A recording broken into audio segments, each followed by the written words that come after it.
The unmarked vehicle had been parked near the recruiting office throughout the day. Seconds after it was moved, the explosion occurred. The immediate suggestion being that the bomb was similar to the mercury tilting device which killed the British politician Ery Neve. One of the soldiers died instantly. The second man was blown clear of the wreckage, and a woman civilian employee near the car was also hurt. As army and police forensic teams combed the area, the head of Scotland Yard's anti-terrorist squad, Commander George Churchill Coleman, gave early details. Just after 5 o'clock this evening, there was an explosion, probably underneath a military vehicle parked at the rear of an army recruiting office behind me here on the High Street. What happened is that the vehicle was moved by military personnel. There were 2 in the vehicle at the time. One, regrettably, has lost his life, and one has been seriously injured. A third person, a lady who was about to get into the vehicle, has only suffered shock. The 2 people, the fatality and the person seriously injured, are they both men and serving soldiers? They're both male and they're both serving soldiers. And a young eyewitness, Joe Byrne, gave a more graphic account. I've seen one victim, yeah. Come on. He was just completely covered in smoke, and clothes all black and all that lot. He was just saying, please help me, get me out, get me out. I'm in shock, everyone get back, get back. Was there a fire? No, there wasn't actually a fire. It was just all smoke. Yeah. So he was telling people to get back, even though he was in shock, yeah. A police helicopter circled the area as the hunt for clues continued. That search will resume at dawn.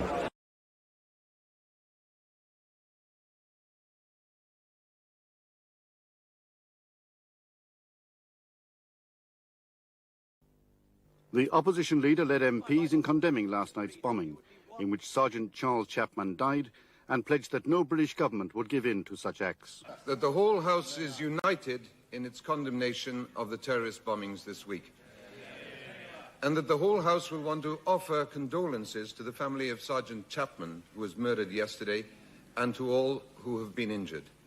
May I also say, Mr. Speaker, once again, that no government formed from either side of this House will ever concede to violence. I agree very much with the Right Honourable Gentleman that the vicious and sick minds that plan and execute these attacks bring shame and discredit on themselves and their cause, and on all who associate with and support them.